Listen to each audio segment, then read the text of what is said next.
కాసేపట్లో ఉపరాష్ట్రపతిగా సిపి రాధాకృష్ణన్ ప్రమాణ స్వీకారం చేయనున్నారు. భారత 15వ ఉపరాష్ట్రపతిగా ఎన్నికైన సిపి రాధాకృష్ణన్తో రాష్ట్రపతి ద్రౌపది ముర్ము రాష్ట్రపతి ప్రమాణ స్వీకారం చేయించనున్నారు. ఈ కార్యక్రమానికి ప్రధాని మోదీ, కేంద్ర మంత్రులు, ఏపీ సీఎం చంద్రబాబుతో పాటు ఎన్డీఏకు చెందిన పలువురు కీలక నేతలు హాజరవుతున్నారు. ఈ వారం జరిగిన ఉపరాష్ట్రపతి ఎన్నికల్లో ఎన్డీఏ అభ్యర్థి సిపి రాధాకృష్ణన్ విజయం సాధించారు. సిపి రాధాకృష్ణన్ 152 ఓట్ల తేడాతో ఇండియా కూటమి అభ్యర్థి సుదర్శన్ రెడ్డిపై గెలుపొందారు. సిపి రాధాకృష్ణన్కు 452 ఓట్లు రాగా సుదర్శన్ రెడ్డికి 300 ఓట్లు వచ్చాయి. ఫలితంగా భారత 15వ ఉపరాష్ట్రపతిగా సిపి రాధాకృష్ణన్ ఎన్నికయ్యారు. ఈ ఎన్నికలో 15 ఓట్లు చెల్లలేదు. 98.2% పోలింగ్ నమోదైంది.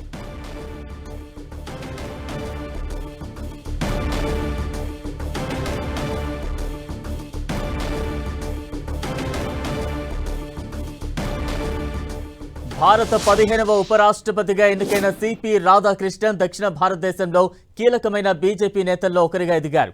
1957 అక్టోబర్ 20న తమిళనాడులోని తిరుపూర్లో జన్మించిన సిపి రాధాకృష్ణన్ 16 ఏళ్లకే ఆర్ఎస్ఎస్ జన్ సంఘ్లతో కలిసి పనిచేశారు. ఇప్పుడు ఆ అనుభవమే దేశ రెండో అత్యున్నత పదవికి అధిష్ఠించే స్థాయికి తీసుకువెళ్లింది. సిపి రాధాకృష్ణన్ పూర్తి పేరు చంద్రపురం పొన్నుస్వామి రాధాకృష్ణన్. కోయంబత్తూర్ లోక్సభ స్థానం నుంచి 1998, 1999 ఎన్నికల్లో పోటీ చేసి గెలిచారు. 2004 నుంచి 2007 వరకు తమిళనాడు బీజేపీ అధ్యక్షుడిగా పనిచేశారు. అప్పట్లో 93 రోజుల పాటు తమిళనాడులోని ప్రతి నియోజకవర్గాన్ని చుడుతూ 19,000 కిలోమీటర్ల మేర రథయాత్ర నిర్వహించి నదుల అనుసంధానం, అంటరానితనం, ఉగ్రవాదం నిర్మూలన గురించి ప్రచారం చేశారు. 2014 సార్వత్రిక ఎన్నికల్లో కోయంబత్తూర్ లోక్సభ స్థానం నుంచి పోటీ చేసిన రాధాకృష్ణన్ 3.89 లక్షల ఓట్లతో రెండో స్థానానికి పరిమితమయ్యారు.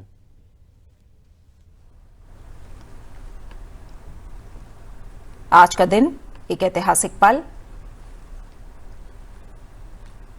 सीपी राधाकृष्णन ने मंगलवार को हुए उपराष्ट्रपति चुनाव में संयुक्त विपक्षी उम्मीदवार बी सुदर्शन रेड्डी को हराकर जीत हासिल की। एनडीए उम्मीदवार सीपी राधाकृष्णन को भारत के 15वें उपराष्ट्रपति के रूप में चुना गया और देश की लोकतांत्रिक परंपरा के सबसे बड़े प्रतीक राष्ट्रपति भवन में उन्हें अब शपथ दिलाई जाएगी।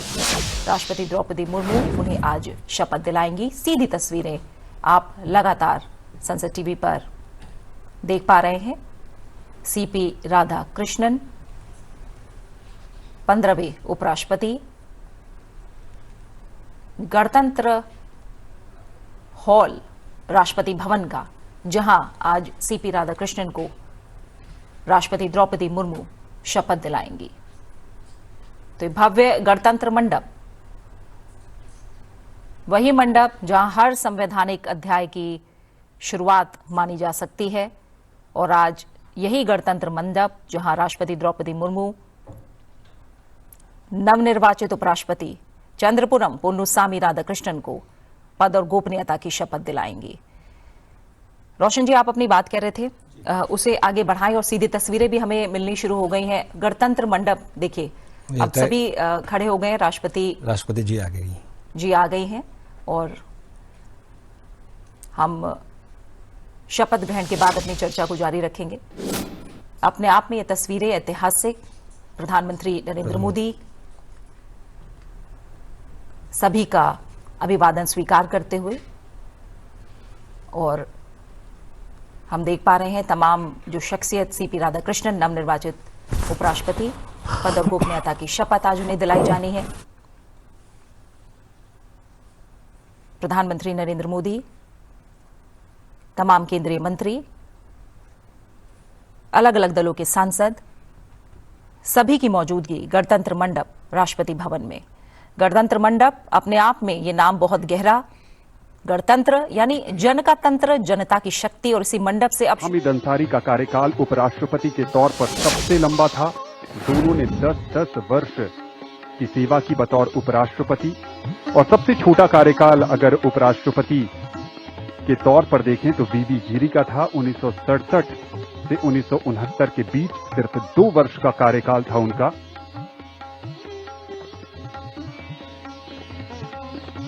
अब तक 14 उपराष्ट्रपतियों में से 10 राजनेता रहे हैं, बाकी 4 शिक्षाविद, पूर्व राजनयिक और पूर्व मुख्य न्यायाधीश भी थे। अब तक तमिलनाडु से 3 उपराष्ट्रपति, सर्वपल्ली राधाकृष्णन, रामास्वामी वेंकट रमन और सीपी राधाकृष्णन, जो तीसरे उपराष्ट्रपति तमिलनाडु से आज पद की शपथ लेंगे। आंध्र प्रदेश से भारत को अब तक 2 उपराष्ट्रपति मिले हैं, डॉक्टर जाकिर हुसैन और एम वेंकैया नायडू। राजस्थान से भैरव सिंह शेखावत और जगदीप धनखड़, मध्य प्रदेश से शंकर दयाल शर्मा और मोहम्मद हिदायतुल्ला, उत्तर प्रदेश से गोपाल स्वरूप पाठक, ओडिशा से वीवी गिरी, पश्चिम बंगाल से मोहम्मद हामिद अंसारी, केरल से KR नारायणन, कर्नाटक से BD जट्टी, पंजाब से के कृष्णकांत।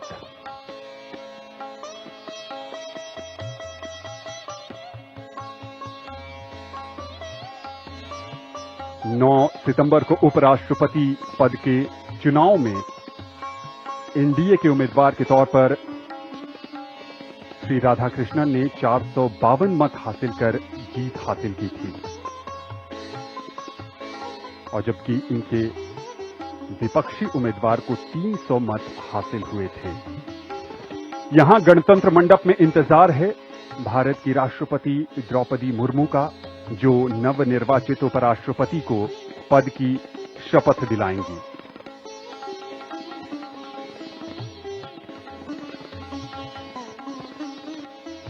ये काफी खास अवसर है।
आदरणीय राष्ट्रपति महोदय, यदि आदेश हो तो निर्वाचन आयोग से प्राप्त उपराष्ट्रपति के निर्वाचन का प्रमाणन पढ़ा जाए।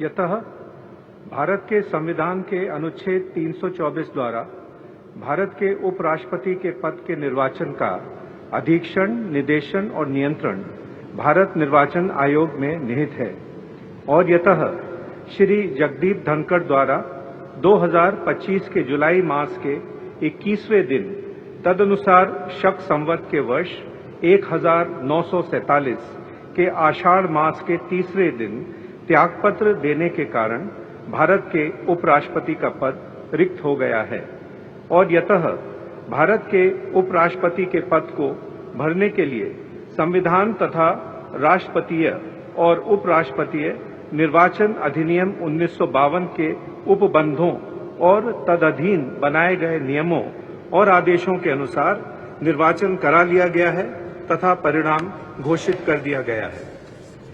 अब इसलिए भारत निर्वाचन आयोग एतद द्वारा प्रमाणित करता है कि श्री CP राधाकृष्णन वर्ष 2025 के सितंबर मास के 9वें दिन तदनुसार शक संवत के वर्ष 1947 के भाद्रपद मास के 18वें दिन भारत के उपराष्ट्रपति पद के लिए सम्यक रूप से निर्वाचित हो गए हैं।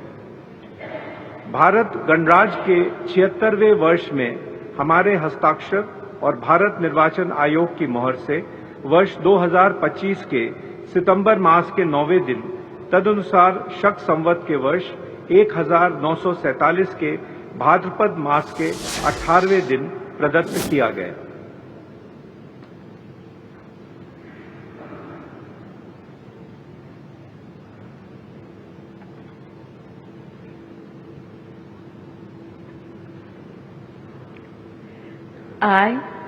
I, Chandraviram Ponnusamy Radhakrishnan, do swear in the name of God do swear in the name of God that I will bear true faith and allegiance that I will bear true faith and allegiance to the Constitution of India to the Constitution of India as by law established, as by law established, and that I will faithfully discharge the duty and that I will faithfully discharge the duty upon which I am about to enter.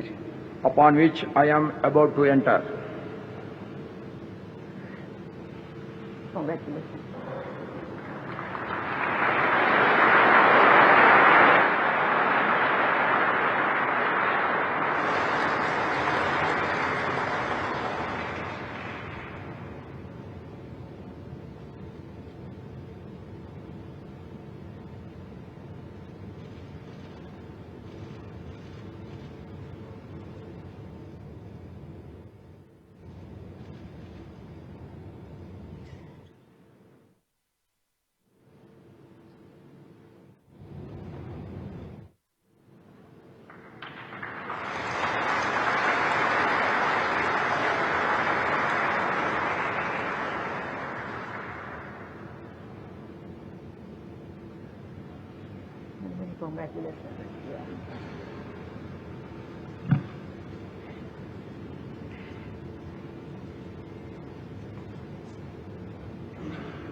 आदरणीय राष्ट्रपति महोदय, आपका आदेश हो तो आज के समारोह की कार्रवाई समाप्त की जाए।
भारतीय गणतंत्र के लिए आज का दिन विशेष बन गया। चंद्रपुरम पोन्नुस्वामी राधाकृष्णन ने देश के 15वें उपराष्ट्रपति के तौर पर शपथ ली है। देश भर की शुभकामनाएं उनके साथ हैं और उम्मीद है कि वो भारत को सशक्त और विकसित बनाने में अपनी रचनात्मक भूमिका निभाते रहेंगे।